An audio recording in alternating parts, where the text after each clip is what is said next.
Statement of Timothy Stoker on the disappearance of my brother Danny 4 years ago, June 14th, 2017. Statement begins. My little brother Danny. He was always better than me. He was a couple of years younger, but by the time he hit 21, he was already taller, fitter, better looking. I mean, he didn't have my winning sense of humor, but he didn't need it. Charisma, it wasn't a problem for him. I think a lot of people in my situation would have been jealous, but not me. I was just proud of him. He was always doing some charity race or endurance course, getting modeling gigs while I worked quietly away in publishing. It made me smile. I remember he actually got a job doing some publicity shots for the company that owned my local gym. There was a good 5 months where, whenever I walked down to my offices, there he'd be, twice as large as life, smiling down from a poster and challenging me to take them up on their joining fee, or lack thereof. I never did, but it always brought a smile to my face when I saw it. We didn't really talk much, me and Danny. We were still pretty close, and he'd usually keep me updated on whatever his latest obsession was. He'd tend to throw himself into a thing completely for about 6 months, and, well, then he'd get bored, and something new would catch his eye. Like, back in 2013, it was urban exploration. He'd come down to London, stay with me for a couple of days, and we'd end up having drinks with Abigail Ellison, who's a mutual friend of ours from back home. Abby had been doing the urban exploration thing on and off for a few years, and was telling us a few of her close calls in some of the sites down near the old Docklands. As she talked, I was just watching Danny's eyes light up, and I knew exactly what was happening. His passion for sailing was starting to wane after almost a year, and I was sure I was watching him discover his next project. When Abby mentioned she had a trip lined up for the old Millennium Mills in Newham, well, it was pretty much a done deal. At the time, I quite liked the idea. It wasn't the weirdest thing to ever catch Danny's attention, not by a long shot, and secretly I thought he and Abigail would maybe make kind of a cute couple, so I was quite encouraging. Not that he needed it. It's weird, isn't it? The things that can change your life. You can plan for all the devastating, terrible possibilities you can imagine. And it will always be those tiny, unexpected things that get you. You know, the things that you never even noticed as they were happening, just nudging everything into motion. But even if there was a way I could have known, I really don't think I'd be able to have stopped him. So, for the next few months, that was it. My cool little brother was an urban explorer. It suited him. I got used to my phone buzzing at my office desk as he filled it with pictures of his smiling face in front of some, rusted machine or hidden tunnel. He never did get together with Abby, but it only took a couple of trips with her and he'd learned what he needed. He talked a few of his friends into it, like always. Started going on trips further afield. I thought he'd be down in London more than he was, but it turns out there are even more interesting, abandoned places up north. They tend to be less guarded than they are down here, so that was where he spent most of his time. There was one thing that did draw him down to London, though. What he referred to as ghost buildings. There might have been some official name in the urban exploration community, I don't know. He stopped using the jargon around me after I joked that Urbex sounded like a brand of drain cleaner. What he was talking about was the places where newer buildings had been constructed in, or, I don't know, over the remains of an earlier one, but development had left some of the old pieces intact. Sometimes it was just a wall or two, made out of a different material, but occasionally there'd be an entire hidden basement or bricked-up room. I don't know why, but Danny loved them. He talked for hours about crumbling pieces of history desperately clinging on to existence, but to be honest, I never really got it. I guess I didn't have to. Anyway, according to him, London had more of these ghost buildings than anywhere else in the country. He'd been exploring for a few months when he first mentioned Covent Garden Theatre. It had been destroyed by fire twice since it was first built in 1732, and he was convinced that the current building stood on top of floors and floors of hidden and abandoned ruins. The discarded cocoons of its previous life, as he once put it. He showed me maps and measurements, a few photo sets from others who'd apparently been there before. I never asked him to, but when he was excited, he just wanted everyone else to share it. That was Danny. He was just like that. While he was talking about the second Theatre Royal in Covent Garden, the one that lasted less than 50 years before it burnt down, that was when I first heard the name Robert Smirk. All through this, I was trying to talk him out of going, because, well, what had once been the Covent Garden Theatre is nowadays known as the Royal Opera House, which is about as far from an abandoned building as you can get, and I really didn't think that trespassing there would be a good idea. But Danny didn't want to hear it. He wasn't going into the main building, he told me, and had figured out a route he claimed would lead him into the abandoned levels below without crossing anywhere that might actually attract security. And he was going alone. So he didn't need to worry about attracting too much attention. I told him it was a bad idea, but I'd never been able to stand in the way of his confidence.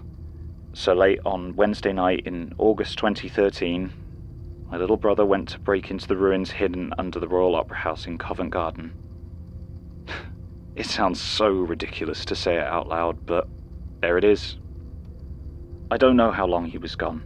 I went to bed around 1 a.m. and he hadn't gotten back. It was a hot night, and I woke up a few hours later needing a glass of water.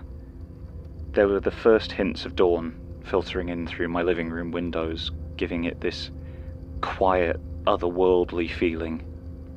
Danny was sat in my big armchair, completely still. I smiled, feeling suddenly a little bit unsettled and trying my best to hide it. And I'd asked how it had been, but he didn't answer. I asked him if he'd found anything, and he nodded slowly. I saw as he tilted his head that his cheeks were just wet with tears. He mumbled something then, very quietly, and I couldn't really make it out, but it sounded like the name Joey.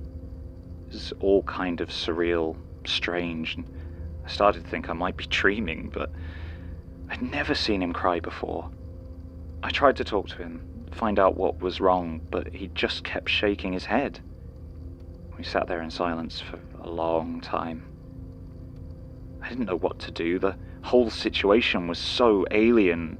I thought maybe I could try and get him some rest, let him collect himself, so after some coaxing, I got him onto the couch. As he laid down, I heard him say something else. I thought it sounded like, "The show must go on," and at that moment, I actually thought that was a good sign. I watched for a few more minutes until he was asleep, and then I went back to bed, though it was a while before I fell back to sleep. That night was the last time I ever saw Danny. When I woke up a few hours later, he was gone. He left no note, no hint of where he may have gone, and the only thing that showed he'd been back at all were a small pile of sketches he'd drawn on some scrap paper from my printer. On each there was a clown, the same clown. A shock of dark hair, vertical on the top of his head, porcelain white face, bright red lips painted in a wide, pointed smile, and a crimson diamond running down each cheek from just below his eyes. The lips may have been smiling, but the mouth my brother had drawn was dark, an empty circle that made me feel cold. I should have called the police. Well, maybe not now I've met some of the ones who've dealt with these cases, but I I shouldn't have followed him. I shouldn't have checked the notes Danny left about where to get in and what to watch out for en route. There's never really any hope for me though, was there? This was how it was always going to go. Danny's notes were very comprehensive. Finding the entrance to the old, disused part under the Royal Opera House wasn't nearly as difficult as I thought it might be. He hadn't reattached the chain he'd broken to get in, and it didn't look like anyone had noticed to replace it. The entrance stood open, and even though it was the middle of the day, it became almost completely dark as soon as it crossed the threshold. I think he must have done some work on the hinges too, because even though I could see the rust eating through them, the door opened in complete silence. I stepped inside. Back then, I didn't know enough about Robert Smirke's architecture to recognize his work. I just thought it was a really well-preserved sublevel.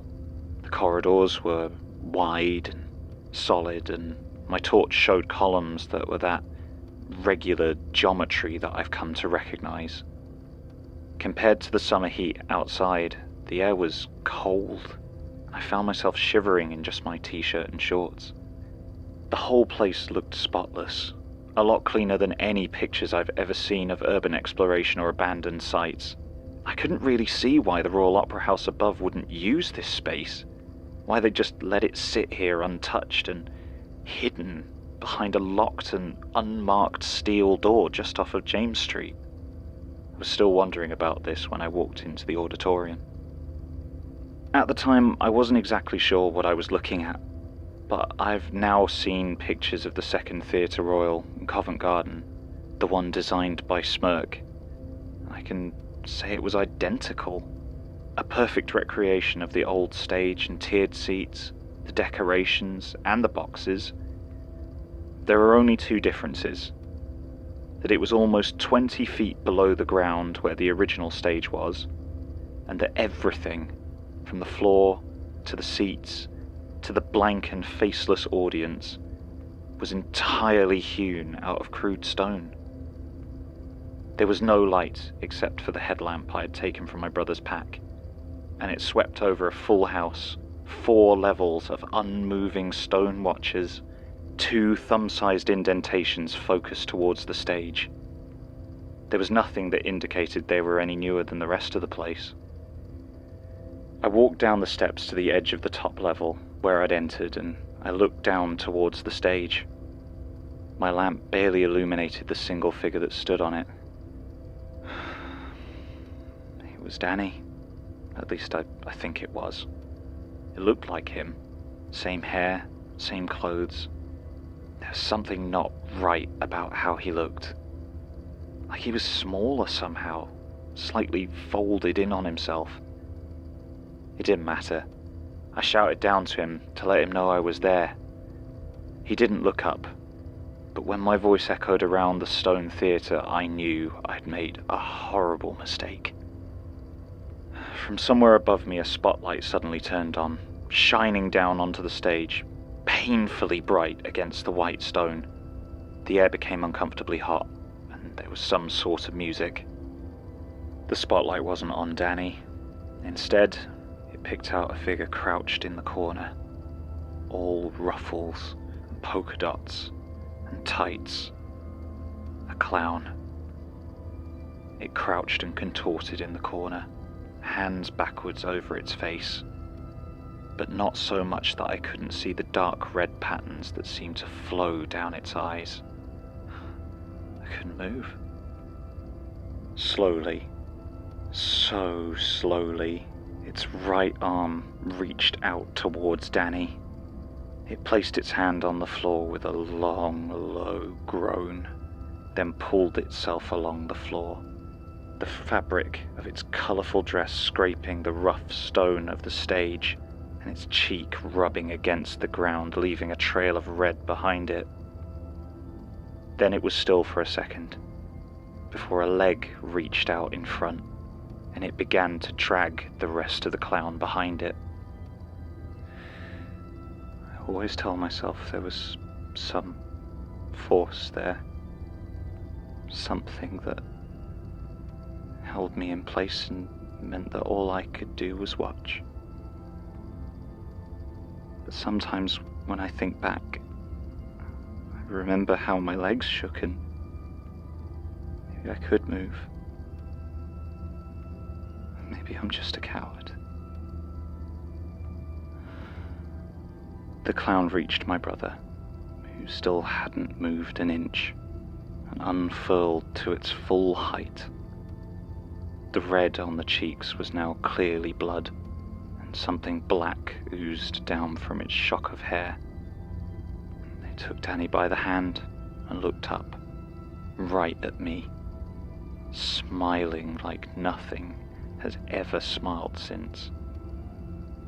"Shall I?" he asked, with a voice so full of playful mischief that I felt bile rise in my throat. I wanted to shake my head, say no, but I never got a chance. With a single, smooth motion, like whipping the tablecloth off in a restaurant, he pulled the skin off of whatever had been pretending it was my brother. I don't know how to describe it. It was like an impressionist painting of a dancer, all colours and shapes that made you feel movement you couldn't see, silently, imperceptibly moving from one position to another. The music had stopped, and the dance was silent. It was beautiful. The next thing I remember was the cool night air on my face as the Opera House patrons pushed past me to get into the evening performance of Tosca. In my hands I held an old black and white circus flyer. It was written all over in Cyrillic, but in the bottom left corner was a certain clown's face, leering out at me, billed as the guest performer. As I watched, it crumbled to ash, floated away on the breeze. That was the last time you ever saw your brother? Yeah. You never went back? To the auditorium? No. If I had, I don't think they'd let me leave a second time. That's why you joined the Institute, isn't it? I thought I might be able to find something about what happened, but I guess at some point I stopped seriously looking and started to just get comfortable.